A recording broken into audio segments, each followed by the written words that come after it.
Halo Sobat Xtrend, balik lagi sama Fahmi. Kali ini mari kita ngebahas soal HP terbaru dari Xiaomi di Indonesia, yaitu Redmi Note 11. Nah, ini adalah seri HP penerus dari Redmi Note 10. Dan menariknya, banyak nih orang-orang yang beranggapan kalau misalkan Redmi Note 11 itu adalah penurunan atau downgrade dari seri pendahulunya.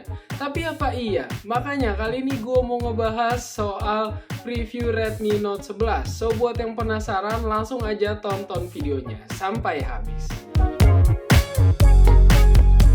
Sobat Xtrend, di awal gue mau komentarin yang kelihatan mata dulu, yaitu desain. Kalau kalian lihat di sini, Redmi Note 11 itu sekarang desainnya flat frame guys. Jadi udah nggak pakai curve frame lagi atau kayak pinggir-pinggirannya tuh melembung, apa ya?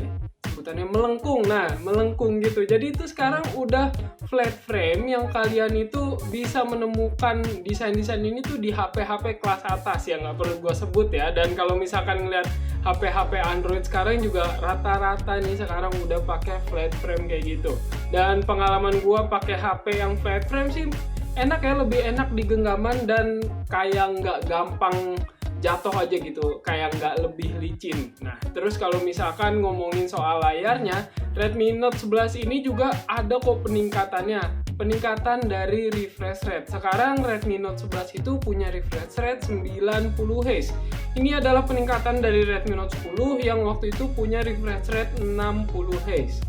Tapi guys, kalau misalkan ngomongin desainnya, desain depan oke, desain belakang juga menurut gue oke, tapi desain dari sisi atas dan bawahnya nih gue sempet nyorotin grill speakernya, karena yang di bagian bawah dia kalau misalkan kita bentuk horizontal ya, dia itu ada di sebelah kanan. Kalau misalkan di atas, kalau di horizontalin dia ada di sebelah kiri. Jadi tuh agak nyilang gitu loh, antara sound yang di atas yang di bawah tuh bentuknya nyilang. Dan gue itu kayak skeptis kalau misalkan nanti dipakai main game suaranya akan seperti apa, karena biasanya kalau dual speaker itu kan penempatannya itu setahu gue nggak kayak gitu. Tapi ya gue nggak tahu karena gue juga sekarang belum nyoba, ini baru konten preview aja. Kita lanjut langsung ngebahas soal ke dapur pacunya, karena di sini Redmi Note 11 itu punya pembekalan chipset Snapdragon 680. Chipset ini fabrikasinya 6 nanometer, dimana menurut gue ini adalah pengembangan yang cukup besar daripada generasi pendahulunya. Karena di Redmi Note 10 yang menggunakan Snapdragon 685, 675, 678 kalau nggak salah, 678 itu punya fabrikasi 11 nanometer.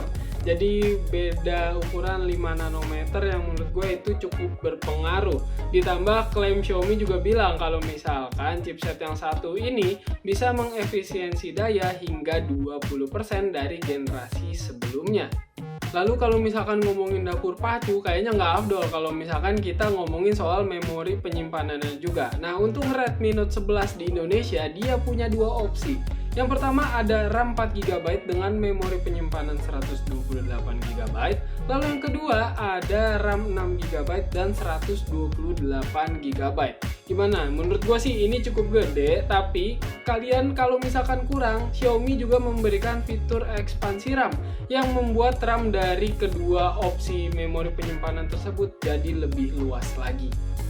Nah, tadi kan gue udah sempat sindir-sindir soal efisiensi 20% ya yang bisa dihasilkan oleh chipset Snapdragon 680. Sebenarnya seefisien apa sih? Nah, kalau misalkan kita lirik sama presentase yang dihadirkan oleh Xiaomi Indonesia, di situ kan dijelasin ya kalau misalkan Xiaomi Redmi Note 11 ini bisa digunakan untuk nonton drakor 14 jam ataupun nelpon selama 48 jam.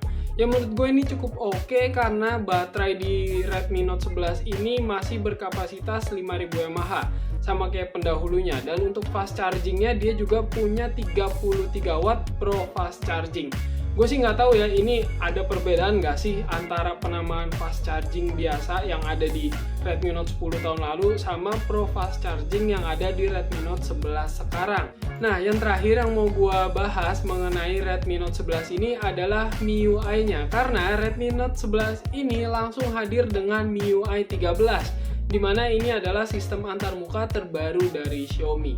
Entah ini bisa diupdate apa enggak kayak smartphone brand lain, tapi untuk MIUI 13 ini memang adalah yang terbaru. Dan kalau misalkan kita bandingin sama Redmi Note 10, waktu itu Redmi Note 10 hadir dengan MIUI 12.5.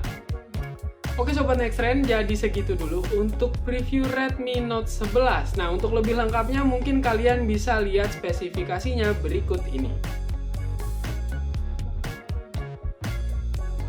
Gimana? Dari preview tadi, gue sih menganggap kalau misalkan Redmi Note 11 ini memang punya sejumlah peningkatan. Tapi entah kenapa ya, banyak yang menganggap ini downgrade. Mungkin kalian tahu alasannya. Dan gue juga ngerasa kalau misalkan Redmi Note 11 ini cocok lah buat kalian yang masih pelajar, mahasiswa, atau yang pengen HP berkualitas tapi harganya juga minimalis. Nah, gimana menurut kalian? Langsung aja tulis di kolom komentar. Tapi buat yang udah nonton, jangan lupa ya untuk klik tombol like-nya dan subscribe channel Nextrend. Sampai jumpa di episode-episode selanjutnya bersama gue Fahmi.